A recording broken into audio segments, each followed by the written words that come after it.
Hello guys, itong ginawa kong lagayan ng kutsara, pwede ring lagayan ng straw.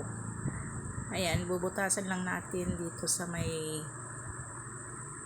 tagiliran. Ayan, susukatin lang natin, tapos iwain na natin yung minarkahan natin kanina. Mas madali nang ilagay yung straw guys. At mas marami na ang may lalagay natin. Hindi katulad yung una na ginawa ko. Ayan, madali lang siya guys na gawin.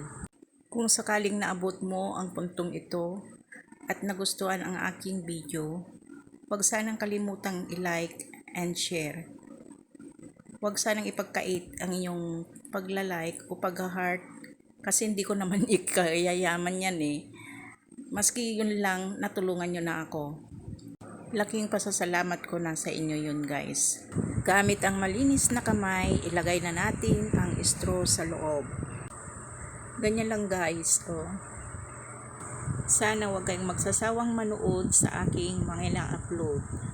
Dahil marami pa akong ipapakita sa inyo na hindi ko pa naipakita sa inyo.